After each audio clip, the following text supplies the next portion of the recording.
ये meeting record कर रहा हूँ मैं, ठीक है? तुम सबकी आज्ञता है ना? Resistance in series. देखो, सपोज करो कि ये एक रजिस्टर है। देखो, ये रजिस्टर का सिंबल है, इतना 10वीं में तुमने पढ़ा होगा। मान लो इसका नाम है R1, और मान लो ये एक रजिस्टर है, मान लो इसका नाम है R2। ठीक है? मान लो कि इधर से करंट I आ रहा है, मान लो इसके अंदर I करंट एंटर कर रहा है, और मान लो इससे I करंट बाहर निकल रहा है। तो आप खुद देखो, यहां से अगर I करंट आएगा तो R1 में कितना जा रहा है? ध्यान से देखो, I जा रहा है, तो जितना करंट रजिस्टर में जाएगा उतना ही करंट बाहर निकलेगा, क्योंकि करंट के पास और तो कोई रास्ता है नहीं।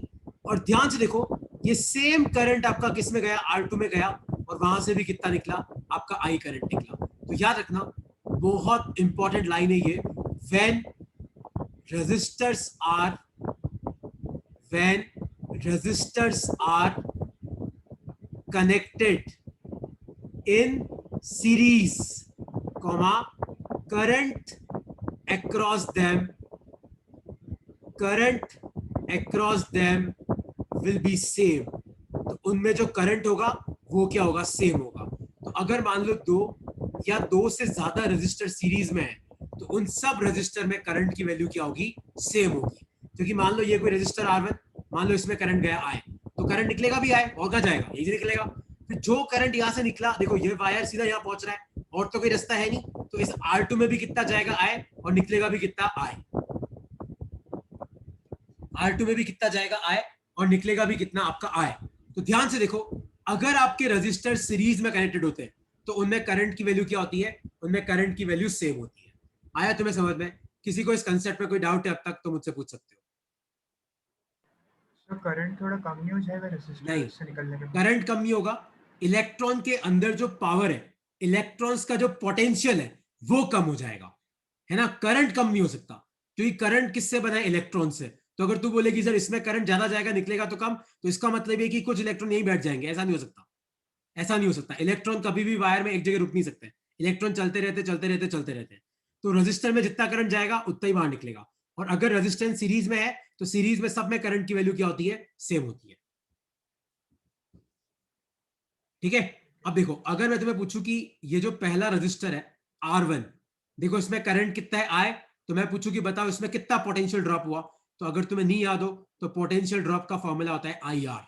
अगर तुम भूल गए हो तो मैं तुम्हें याद दिला दूं, ओम्स लॉ। जो ओम भाई साहब है, तो ओम भाई साहब ये बोलते हैं कि दुनिया में अगर कोई भी रजिस्टर है R, मान लो जिसमें करंट है I, तो उस रजिस्टर के अक्रॉस पोटेंशियल डिफरेंस कितना होता है? V। और V का फॉर्मूला होता है IR।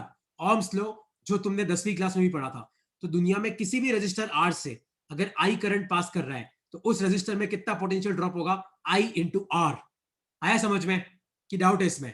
तो यहां पे ध्यान से देखो, हमारे पास दो रजिस्टर है R1 और R2।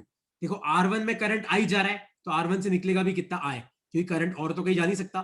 तो जितना करंट R1 से निकलेगा उतना ही R2 में जाएगा। तो देखो R2 में कितना जा रहा है? I, और R2 से निकल भी कितना रहा है? I। तो मैं तुम्हें पूछूं कि बताओ R1 में कितना पोटेंशियल ड्रॉप होगा? तो R1 की रेजिस्टेंस कितनी है? R1। R1 का करंट कितना है? I। तो R1 में कितना पोटेंशियल ड्रॉप होगा? I into R1। यही मैं तुम्हें पूछूं कि बताओ R2 में कितना पोटेंशियल ड्रॉप होगा? तो कितना पोटेंशियल ड्रॉप होगा R2 में? I into R2। लिख लो अपनी कॉपी में, ये डायग्राम बना लो और लिख लो अपनी कॉपी में। और ये फॉर्मूला लिख लेना अपनी कॉपी में। अगर आपके रेजिस्टेंस सीरीज में होते हैं तो आपकी इक्विवेलेंट रेजिस्टेंस का फॉर्मूला होता है R1 plus R2।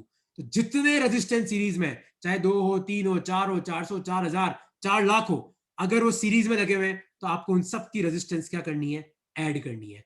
Are equivalent का मतलब है इक्विवेलेंट रेजिस्टेंस। इस फॉर्मूले का डेरिवेशन अपने सिलेबस में नहीं है, पर डेरिवेशन को इसका हाईफाई भी नहीं है ना? तो लिख लो, अगर दो या दो से ज्यादा रजिस्टर सीरीज में होते ना, तो उन सब की रेजिस्टेंस हम ऐड कर देते, और कितनी हो जाती है? R1 plus R2।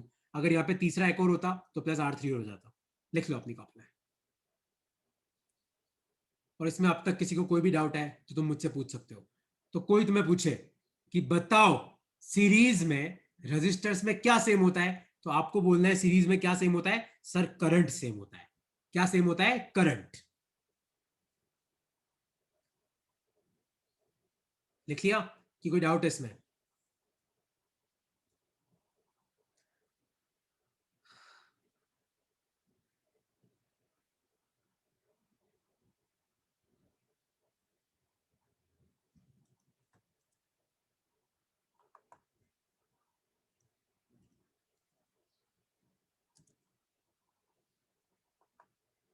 ठीक है, अब तुम ध्यान से देखो, सपोज करो कि तुम्हारे पास ये 3 रजिस्टर है,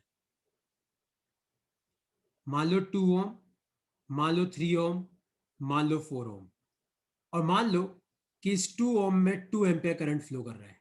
कितना? 2 एम्पियर करंट फ्लो कर रहा है।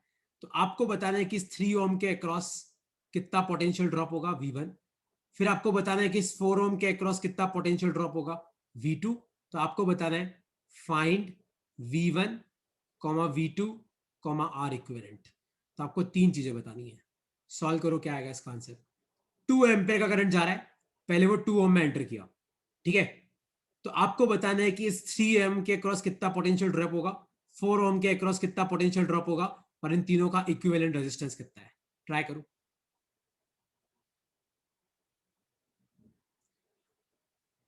तुम सबको मेरी आवाज साफ नहीं आ रही है कि किसी किसी को ही नहीं आ रही है? आभ्या, मेरी आवाज क्लियर है क्या? अनुष्का? सर क्लियर है। Yes sir.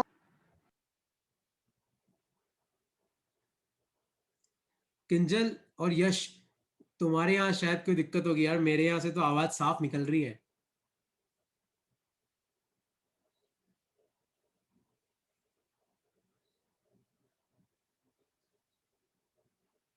ऐसे मत करो यार। सर आवाज बिल्कुल क्लियर नहीं आ रही है। कौन, यश बोल रहा है क्या? Yes sir. अरे यार यश, यार तेरे इधर गड़बड़ होगी भाई, मेरे यहाँ से आवाज निकल रही है, बाकी लोगों को सुनाई दे रही है। एक बार एक काम करो, किंजल और यश रीजॉइन कर लो। किंजल, यश रीजॉइन कर लो वापस। आप मीटिंग लेफ्ट करके वापस ज्वाइन करो, देखो आती की नहीं आती है। अच्छा, बाकी लोग कितना आ रहा है? देखो यहाँ पे 2 एम्पियर है, तो 2 ओम में 2 एम्पियर जाएगा तो निकलेगा भी कितना, 2 एम्पियर। तो 3 ओम में 2 एम्पियर जाएगा तो निकलेगा भी कितना, 2 एम्पियर। तो यहाँ पे भी कितना होगा, 2 एम्पियर। तो आप मुझे बताओ इस 3 ओम में कितना पोटेंशियल ड्रॉप होगा। पोटेंशियल ड्रॉप क्या होता है, करंट इंटू रेजिस्टेंस। तो 2 इंटू 3, 2 3 जा कितना हो जाएगा, 6 वोल्ट। और V2 में कितना हो जाएगा, देखो इसमें भी करंट 2 ही होगा, तो 4 इंटू 2, 4 2 जा कितना आ जाएगा, 8 वोल्ट।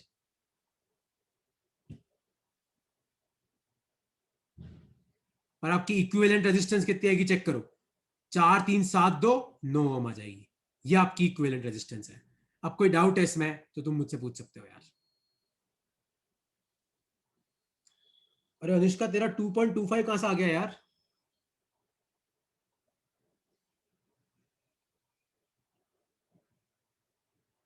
जयादित्य बेटा, क्लियर हुआ?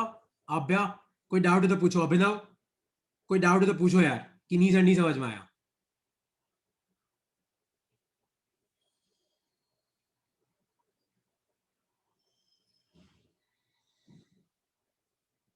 क्लियर है? नहीं अनुष्का, ऐसे नहीं करते बेटा। मैंने आपको पूछा ना 3 ओम के अक्रॉस कितना पोटेंशियल ड्रॉप है, तो किसी भी रजिस्टर में कितना पोटेंशियल ड्रॉप होता है, उस रजिस्टर में करंट कितना है इनटू उसकी रेजिस्टेंस कितनी है। तो इसमें 6 वोल्ट का ड्रॉप है, इसमें 8 वोल्ट का ड्रॉप है। ठीक है। अच्छा, एक और चीज तुम मुझे बताना, एक और चीज तुम मुझे बताना कि अगर मान लो कि तुम्हारे एग्जाम में ऐसा आता है,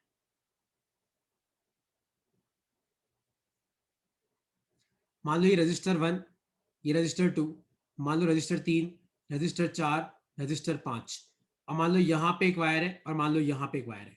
मैं तुम्हें पूछूं कि बताओ यहां पे कौन से रेजिस्टेंस सीरीज में है। मैं तुम्हें पूछूं कि बताओ यहां पे आपके हिसाब से कौन से रेजिस्टेंस सीरीज में है। देखो, याद रखना, कोई भी रेजिस्टेंस सीरीज में तभी होते हैं जब उनके बीच में और कोई वायर कनेक्शन नहीं होता। तो यहां पे R1 और R2 किस में, सीरीज में है। R3 और R4 किस में, सीरीज में है।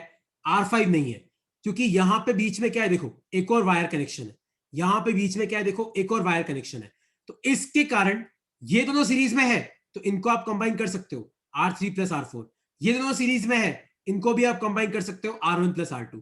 लेकिन यहां पे दिक्कत है इस जगह। आया तुम्हें समझ में कि नहीं समझ में आया?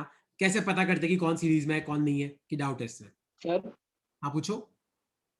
तो इसको कैलकुलेट कैसे करेंगे, इसका आर ये इक्विवेलेंट तो कैसे एक निकालेंगे एग्जांपल हम? दिया गगन, ये तो एक क्वेश्चन का छोटा सा हिस्सा है, ये कोई क्वेश्चन नहीं है।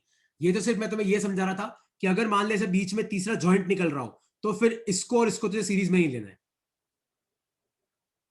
बट सर अगर एग्जाम में ऐसा आ गया कि इसको ऐसा आर आएगा ही इक्विवेलेंट नहीं, ये निकालो तो आर अधूरा क्वेश्चन है। ये कोई क्वेश्चन सर? नहीं, सिर्फ सिखा रहा था मैं तुम्हें कि कैसे पता करते हैं कौन सीरीज में है कौन नहीं है। तो यहाँ पे R2 और R3 सीरीज में नहीं है। क्यों नहीं है R2 R3 सीरीज में? क्योंकि R2 और R3 के बीच में देखो एक और वायर निकल रहा है, इसलिए सीरीज में नहीं है। Okay sir. ठीक है, उसी तरीके से नेक्स्ट लिखो अपनी कॉपी में, रेजिस्टेंस इन पैरेलल। तो सपोज करो कि आपके पास दो रजिस्टर ऐसे लगे हुए हैं, R1 और R2। ठीक है, तो इनको बोलते हैं पैरेलल। अच्छा, अब आगे बढ़ने से पहले इसको मैं और डिस्कस करूंगा, लेकिन एक कंसेप्ट अगर तुम लोग भूल गए हो तो वापस सब ध्यान से सुनना, खासकर जयादित्य और सब लोग जिन्होंने इसी जगह से चालू किया। देखो, अगर मान लो ये कोई वायर है, सब भूल जाओ, एक बार खाली इस ब्लू लाइन की तरफ देखो। अगर मान लो ये कोई वायर है और मान लो कि ये इस वायर पे एक पॉइंट ए, तो याद रखना अगर ये पॉइंट ए है तो हम इसको भी ए बोल सकते हैं, हम इसको भी ए बोल सकते हैं, हम इसको भी ए बोल सकते हैं, हम इसको भी ए बोल सकते हैं, हम इसको भी ए बोल सकते हैं। मतलब अगर दो पॉइंट्स के बीच में, मान लो बीच में ना तो कोई बैटरी है, मान लो ना कोई रजिस्टर है, ना कोई कैपेसिटर है, अगर मान लो दो पॉइंट्स के बीच में वायर के अलावा कुछ नहीं है, तो वो दोनों पॉइंट क्या होते हैं? सेम होते हैं। जैसे मान लो कि तुम्हें ऐसे मिल जाता और मैं बोलता कि ये पॉइंट ए है, तो बताओ ये पॉइंट क्या होगा? तो इसको अपन बोलेंगे बी। क्यों बोलेंगे बी? क्योंकि यहाँ पे बीच में क्या है? बैटरी है। जैसे मान लो कि आपका इस तरीके से यहाँ बैटरी लगी हुई है, तो मान लो कि ये वाला पॉइंट ए है, तो इसको भी अपन ए बोल सकते हैं, पर इसको अपन ए नहीं बोल सकते, ये क्या हो जाएगा? बी। और ये बी है तो इसको अपन क्या बोल सकते हैं? बी।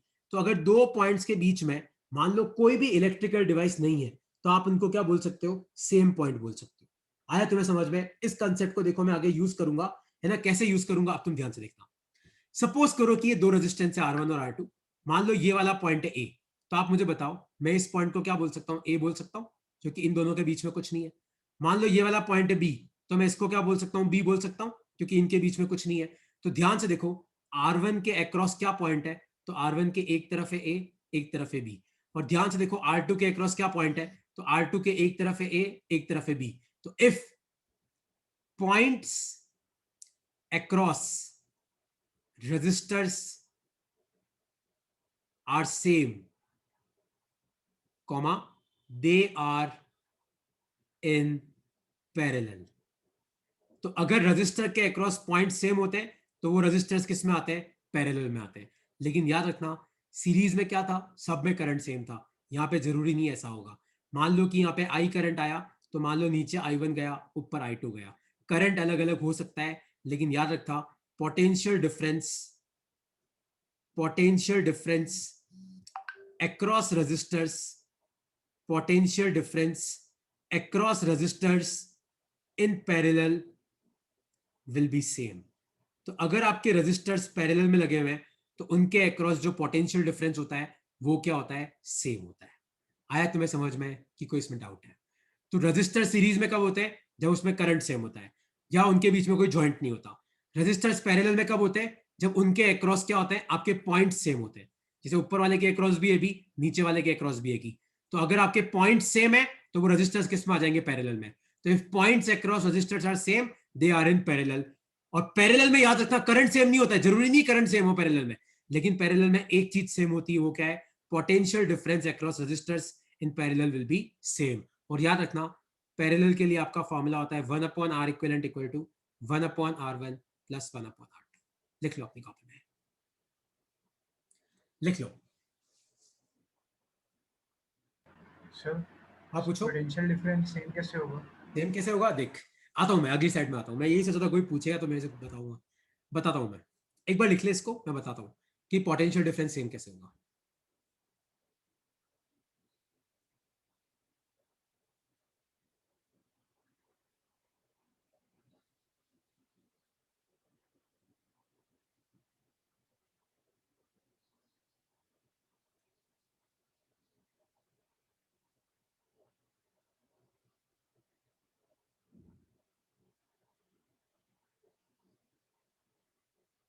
लिख लिया सबने? तो याद रखना अगर रेजिस्टर्स के अक्रॉस पॉइंट सेम है तो वो पैरेलल में होते हैं, और पैरेलल में पोटेंशियल डिफरेंस सेम होता है। सीरीज में क्या सेम होता है? करंट सेम होता है। पोटेंशियल डिफरेंस कैसे सेम होता है उस पर मैं आऊंगा, लेकिन पहले मैं तुम्हें सिखा देता हूं कि पैरेलल में कनेक्ट करते कैसे। ठीक है, अब तुम सब ध्यान से देखना। सपोज करो कि मैं तुम्हें ये वाला क्वेश्चन पूछता हूं, आगे बढ़ू मैं। मान लो कि मैं तुम्हें ये वाला क्वेश्चन पूछता हूं,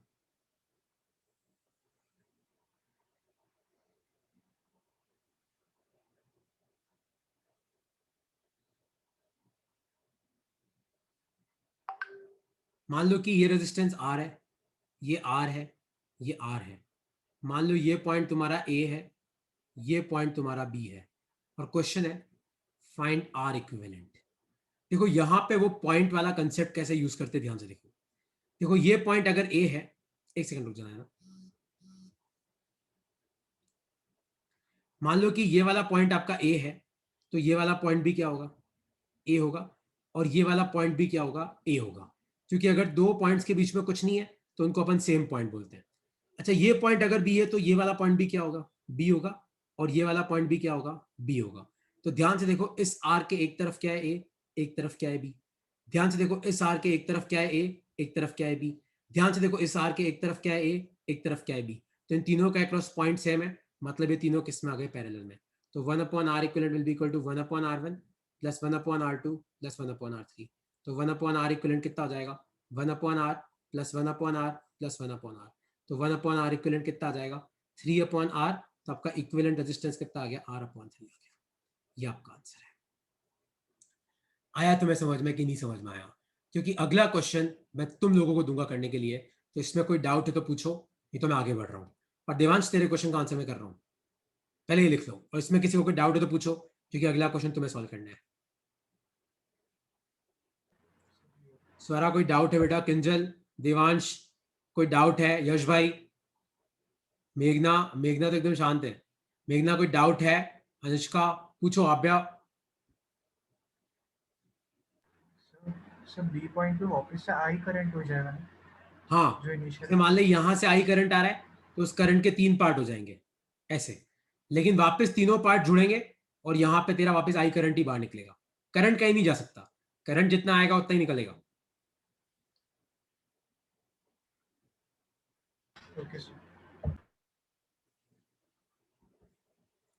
अभिनव भाई, समझ में आया भाई कि डाउट है?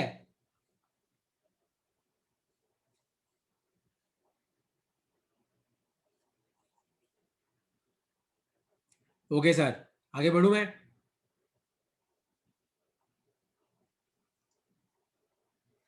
ठीक है, मैं आगे बढ़ रहा हूँ यार। तो अब तुम सब ध्यान से देखो, अब तुम मुझे ये वाला क्वेश्चन सॉल्व करके बताओगे सब।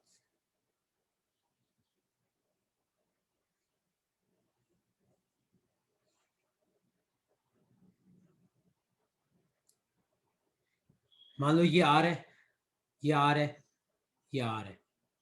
मान लो ये वाला पॉइंट ए है, और ये वाला पॉइंट बी है। सॉल्व। क्वेश्चन है फाइंड आर इक्विवेलेंट।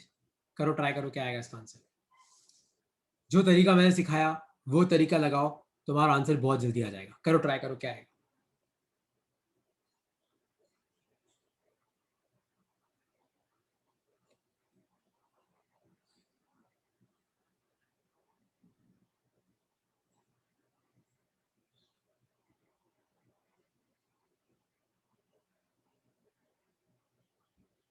करेक्ट है, r/3। r/3 is the answer, लेकिन कैसे आया? मैं तो पूछूंगा कैसे आया। देखो ये सर पॉइंट ए है। बताऊं क्या? हाँ, नहीं नहीं, मैं बता रहा हूँ ना भाई। तो ये वाला पॉइंट भी क्या हो आप जाएगा, पूछे। ए हो जाएगा। और ये वाला पॉइंट ए है, तो ध्यान से देखो, अपन इसको भी ए बोल सकते हैं, क्योंकि ऊपर वाले रास्ते से देखो तो इनके बीच में कुछ नहीं है। तुम्हें कोई ऐसा रास्ता ढूंढना है, अगर कोई एक भी ऐसा रास्ता है जहां पे कुछ नहीं है तो आप उसको ए लिख सकते हो। सिमिलरली ये अगर बी है तो इसको भी अपन क्या बोल सकते हैं, बी बोल सकते हैं। और ये अगर बी है तो इस पॉइंट को भी क्या बोलेंगे, अपन बी बोलेंगे। तो ध्यान से देखो, इस आर के अक्रॉस क्या पॉइंट है, ए बी। इस आर के अक्रॉस भी क्या पॉइंट है, ए और बी। इस आर के अक्रॉस भी क्या पॉइंट है, ए और बी। मतलब ये तीनों किस में आ गए, ये तीनों किस में आ गए, आपके पैरेलल में आ गए। तो 1/r इक्विवेलेंट कितना आ जाएगा, ये आ जाएगा 1/r plus 1/r plus 1/r। तो आपका आर इक्विवेलेंट कितना हो जाएगा, r/3 हो जाएगा। आया समझ में कि नहीं समझ में आया, कि तुम्हें कोई डाउट है? Yes sir. सबको क्लियर हुआ? स्वरा कोई डाउट है बेटा तो पूछो। किंजल, मेघना, डाउट तो क्लियर कर लो अभी। जय आदित्य भाई, नो सर। एक बार और समझा दूं? कोई नहीं भाई, एक बार और समझते हैं। ये 3 रेजिस्टेंस है, आर आर आर, ठीक है जय। फिर मैंने इसको ऐसे कनेक्ट किया और मैंने इसको ऐसे कनेक्ट किया, ठीक है। और मैंने पूछा कि यार ये ए है और ये बी है, तो आपको बताना है कि ए और बी में के बीच में कितनी रेजिस्टेंस है। देख जाए, देख ये वाला पॉइंट ए है जाए, तो ये वाला भी ए होगा, क्योंकि इन दोनों के बीच में कुछ नहीं है। तो ऊपर वाले रास्ते से जाके देख, तो ऊपर वाले रास्ते से यहां पहुंचेगा तो ये भी क्या दिखेगा, देखो ए दिखेगा। और ये बी है तो ये भी बी होगा, और ये अगर बी है तो ये भी क्या हो जाएगा, बी हो जाएगा। तो ध्यान से देख, इस आर के अक्रॉस क्या पॉइंट है, ए बी। इस आर के अक्रॉस क्या पॉइंट है, ए बी। इस आर के अक्रॉस क्या पॉइंट है, ए बी। तो तीनों के अक्रॉस पॉइंट सेम है, तो तीनों किस में आ गए, पैरेलल में। तो इक्विवेलेंट कितना हो गया, r/3 हो गया। सर हाँ पूछो। सर अगर ये वायर के ऊपर भी रेजिस्टेंस होता तो नहीं होता, फिर तो और भारी हो जाता क्वेश्चन। फिर ऐसे नहीं कर सकते, उसके लिए फिर किरचॉफ लॉ पढ़ाया जाता है, फिर इतना आसान नहीं है। फिर कैसे करेंगे, ओके फिर तो सर। बहुत भारी है। फिर तो किरचॉफ लॉ ही करना पड़ेगा। किरचॉफ लॉ आएगा आगे, मैं सिखाऊंगा। अच्छा ये वाला क्वेश्चन मुझे करके बताओ तुम सब। सपोज करो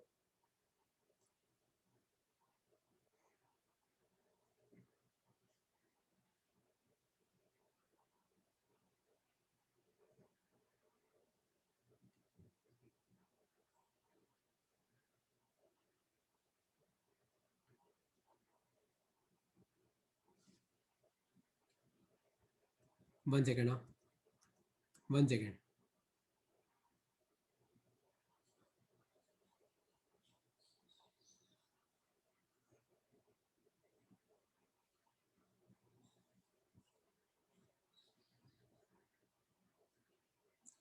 और मान लो कि ये वाला पॉइंट तुम्हारा ए है,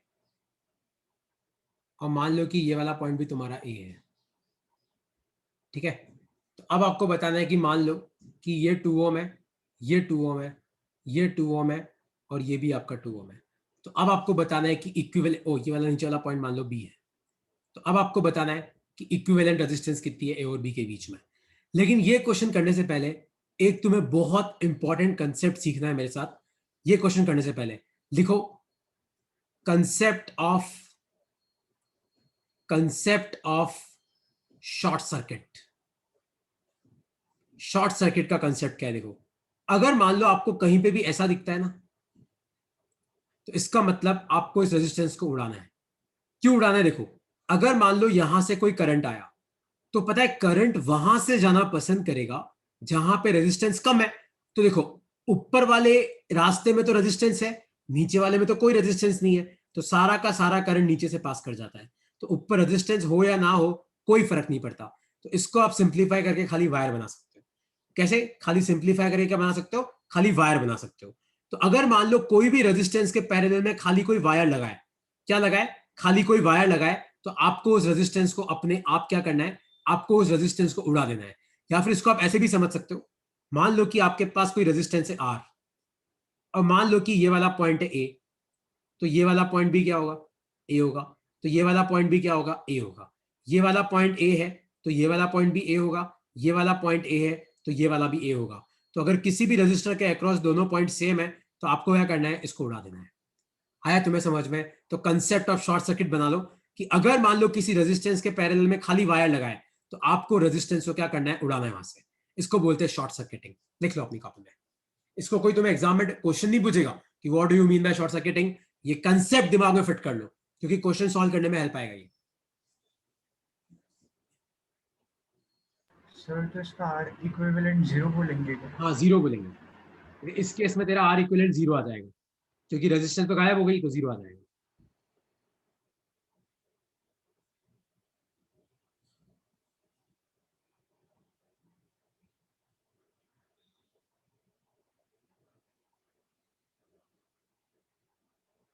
लिख लिया सबने? कोई डाउट है इसमें तो पूछो, क्योंकि इसी कंसेप्ट के नाम पे तुम्हारा पुराना वाला क्वेश्चन होगा।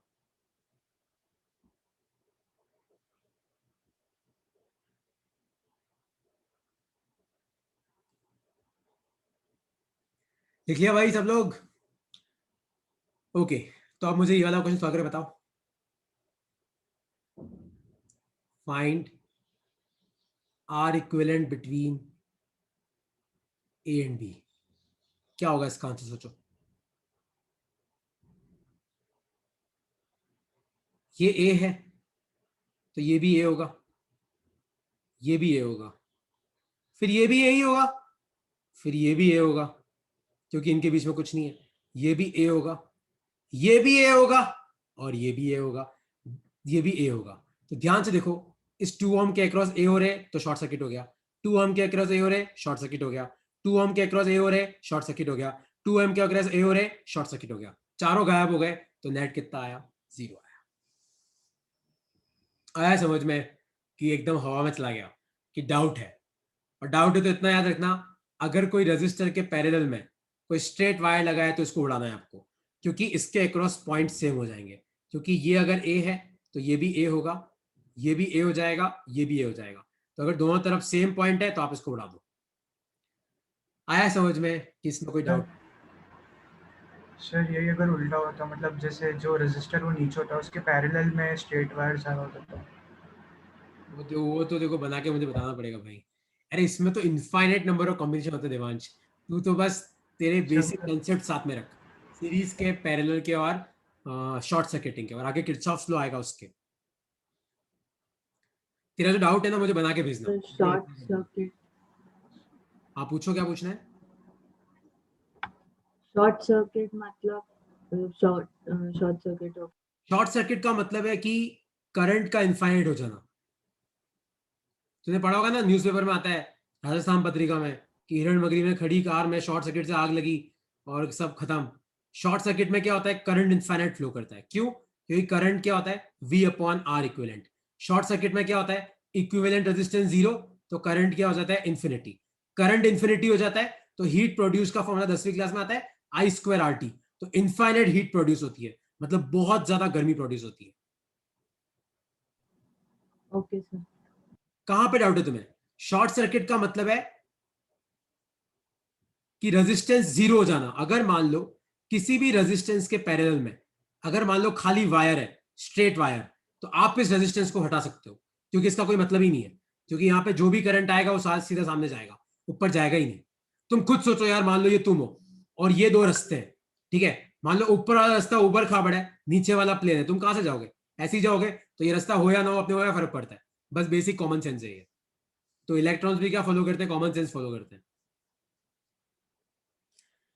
ओके, अब मैं आगे बढ़ रहा हूं। अगला वाला क्वेश्चन तुम सबको सॉल्व करना है। तो क्वेश्चन है ये, मान लो रेजिस्टेंस आर, मान लो resistance R, R R R, और मान लो ये ए है, ये बी है। तो आपको बताना है कि ए और बी के बीच में नेट रेजिस्टेंस कितनी होगी। कोई बोलेगा नहीं, जिसको आता है वो टाइप कर दो। करो, क्या होगा ए और बी के बीच नेट रेजिस्टेंस?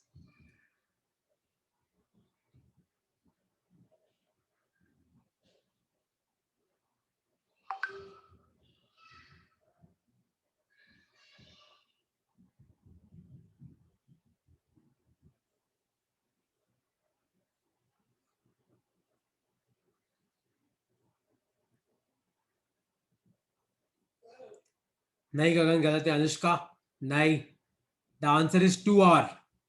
पहुंचो सब, 2R तक पहुंचो एक बार सब।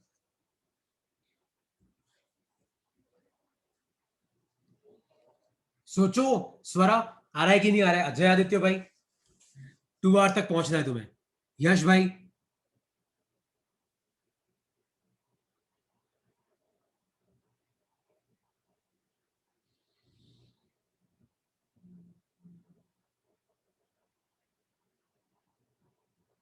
देखो ध्यान से देखो, ये ए है, ये बी है। सपोज करो ये पॉइंट सी है, क्योंकि इसको ए तो बोल नहीं सकते, तो ये सी होगा, तो ये भी क्या हो जाएगा, सी। तो ध्यान से देखो, इन तीनों के अक्रॉस आपका सेम पॉइंट है, सी और सी। तो ये तो उड़ गए, तो आर प्लस आर कितना बचा, 2R बचा। सर ये पैरेलल में नहीं होगा कॉम्बिनेशन? नहीं, कैसे? देख बताता हूं मैं। देखो यहाँ पे R था, यहाँ पे R था, R R R।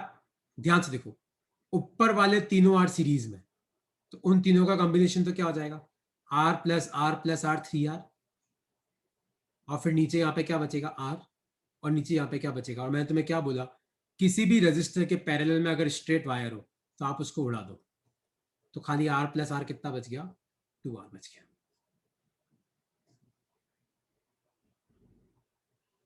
लिया ना तो निष्का मैं वही मैंने, पूछ रहा हूँ लेकिन यहाँ पे ये वायर R भी और तो है। अगर ये वायर नहीं होता तो 5R आ जाता, लेकिन इस वायर ने क्या कर दिया, शॉर्ट सर्किटिंग कर दी। सर मैं ये यहाँ पूछ पे रहा हूँ कि 2R कैसे हुआ? सीरीज में कैसे एक हुआ। एक जरा बोलो, हाँ क्या हुआ, सर मैं ये पूछ रहा था कि R और R सीरीज में कैसे हुआ। क्या ये R और R आपने सीरीज में लिया है ना, सीरीज में कैसे हुआ मैम, पैरेलल नहीं हो सकता है क्या ये। पैरेलल में कैसे हो सकता है, यहाँ से जो करंट निकलेगा वो सीधा यहीं पहुंचेगा, फिर यहाँ से जो करंट निकलेगा वो यहाँ पहुंचेगा। तो मुझे बता ये किस में, सीरीज। तो बस मैंने इसको मोड़ दिया ना, इसको ऐसे बना दिया मैंने, उसमें क्या फर्क पड़ता है। ओके। आया समझ में, हाँ पूछो।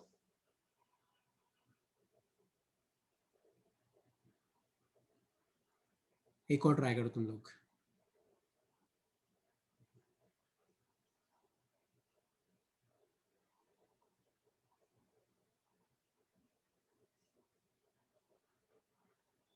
मान लो ये 2 ओम 2 ओम 2 ओम 2 ओम 2 ओम, मान लो ये ए है, ये बी है।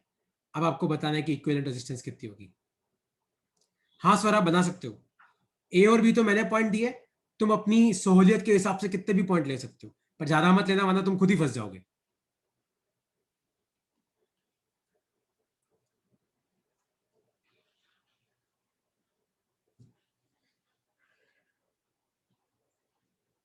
सर मैं ऐसा ही पूछ रहा था। हाँ जय करेक्ट है, गगन करेक्ट है, देवांश करेक्ट है, तीनों का करेक्ट है, कृष्णा का भी करेक्ट है। ये जल्दी करो रे, तुम सबका आंसर आ गया तो मेरी क्लास सक्सेसफुल जाएगी आज। अनुष्का 5/2 नहीं होगा, अनुष्का वापस ध्यान से देख। मेघना कितना आ रहा है, ध्रुव नहीं, 10 नहीं होगा ध्रुव। अरे ये ए है तो ये ए होगा, अब घूम के जाओ तो ये भी ए होगा, ये घूम के जाओ तो ये भी ए होगा, तो ये दोनों भी गए शॉर्ट सर्किटिंग में ये दोनों भी गए शॉर्ट सर्किटिंग में, तो बचा कितना, 2 ओम।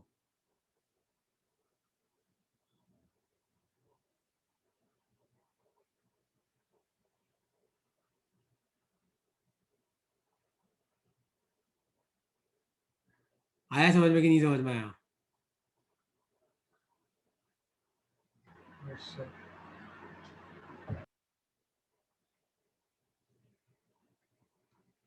क्लियर कि नॉट क्लियर। क्लियर है सर। ओके तो देखो, 3 चीजें समझानी है मुझे, एक तो सीरीज समझाना था, एक पैरेलल समझाना था, एक शॉर्ट सर्किट समझाना था। क्योंकि देख है क्या, अगर थोड़े से भी कॉम्प्लेक्स क्वेश्चंस हैं तो फिर ऐसे करना ही नहीं सीरीज पैरेलल से। फिर मैं तुम्हें नेक्स्ट क्लास में किरचॉफ्स लॉ पढ़ाने वाला हूँ। अच्छा आज मेरा एक टॉपिक रह गया, वो है इंपॉर्टेंट फार्मूलाज वाला है। ये टॉपिक मेरा रह गया आज, क्योंकि अब मेरे पास इतना टाइम बाकी नहीं कि मैं तुम्हें टॉपिक करा सकूं, है ना। तो अपन एक क्वेश्चन और वो प्रैक्टिस कर लेते हैं। पोटेंशियल वाला भी। हाँ तेरा पोटेंशियल वाला, और एक टॉपिक और कर, एक क्वेश्चन और कर लेते हैं, फिर अपन क्लास खत्म करते हैं ना। 2 मिनट रुकना तुम सब, ये नहीं कि मैंने क्लास खत्म करते भाग गए सब। तो पहले पोटेंशियल वाले की बात करते हैं। देख देवांश, मैं ये लाइन बोलता हूँ ना कि ये वाला पॉइंट ए है तो ये भी ए होगा, इसका मतलब है कि यहाँ पे अगर पोटेंशियल वी है तो यहाँ पे भी वी होगा। इसका मतलब ये होता है, क्योंकि इन दोनों पॉइंट्स के बीच में अगर मान ले कोई इलेक्ट्रिकल डिवाइस है ही नहीं, मान ले कोई रजिस्टर नहीं है, कोई कैपेसिटर नहीं है, कोई बैटरी नहीं है, तो इलेक्ट्रॉन की एनर्जी जाएगी कहाँ, इलेक्ट्रॉन का पोटेंशियल कहाँ जाएगा, तो जितना पोटेंशियल है उतना ही रहेगा। तो ए पे अगर वी है तो इस पे भी कितना रहेगा, वी रहेगा, यहाँ पे भी कितना रहेगा, वी रहेगा, यहाँ पे भी कितना रहेगा, वी रहेगा। लेकिन मान ले कि बीच में रजिस्टर आ गया तो फिर इलेक्ट्रॉन को रजिस्टर को पार करना है तो उसका पोटेंशियल चेंज हो जाएगा। तो इसलिए अपन पॉइंट क्या करते हैं, अपन पॉइंट भी क्या करते थे, चेंज कर देते हैं। तो अगर जैसे मान ले तेरे पास 2 रजिस्टर्स मान ले पैरेलल में कनेक्टेड है, R1 और R2, और मैं क्या बोलता हूं देख, मान ले यहाँ पे A है तो इस पॉइंट को भी मैं A बोलता हूं, और मान ले ये B है तो इस पॉइंट को भी मैं B बोलता हूं। तो ध्यान से देख, मान ले यहाँ पोटेंशियल V है, यहाँ V डैश है, तो R1 के अक्रॉस क्या पोटेंशियल डिफरेंस है, V माइनस वी डैश, और ध्यान से देख R3 के अक्रॉस भी क्या होगा, V माइनस वी डैश। तो अगर रेजिस्टेंस पैरेलल में होते हैं तो उनके अक्रॉस पोटेंशियल डिफरेंस सेम होता है। सर बट कितना पोटेंशियल ड्रॉप होगा वो तो रेजिस्टर पे डिपेंड करता है ना, तो मतलब अगर दोनों की वैल्यू अलग होगी तो अलग अलग करंट पे भी डिपेंड करता है भाई। सर बट अगर करंट सेम होगा तो मतलब रेजिस्टर की वैल्यू अलग होगी तो फिर अलग होना। तो रजिस्टर की वैल्यू अलग है तो करंट सेम नहीं होगा, करंट भी अलग होगा। इन दोनों में करंट सेम तभी हो सकता है जब रेजिस्टेंस सेम है। सीखेगा भाई, थोड़ा टाइम दे, इट विल, ये आगे आएगा। अभी सब सिखाऊंगा मैं तुम्हें, करंट डिस्ट्रीब्यूशन, चार्ज डिस्ट्रीब्यूशन, अभी तो कैपेसिटर भी वापस आएगा। ठीक है यार, चलो और कोई डाउट है तो तुम मुझसे पूछ सकते हो, है ना। और हो सके तो चैप्टर नंबर 3 की एनसीईआरटी की रीडिंग जरूर मारना, क्योंकि चैप्टर नंबर 3 एनसीईआरटी में काफी लेंदी है थ्योरी में और इम्पोर्टेंट है। ठीक है, और कुछ पूछना है तो पूछो। सर अगर रेजिस्टेंस बढ़ेगा तो वोल्ट भी बढ़ेगा क्या? नहीं, वोल्टेज डिपेंड करता है बैटरी पे, रेजिस्टेंस डिपेंड करता है वायर पे, दोनों अलग अलग चीजें। तो सर अपन लिखते हैं ना R इक्वल्स टू वी आई, तो V ऊपर है ना, तो मैंने सोचा वैसा होगा तो। V equal to I R होता है एक तो फॉर्मूला, और दूसरा मैंने तुम्हें एक चीज सिखाई थी कि V बढ़ाने पे I बढ़ेगा, V घटाने पे I घटेगा, R पे कोई फर्क नहीं पड़ेगा। Okay sir.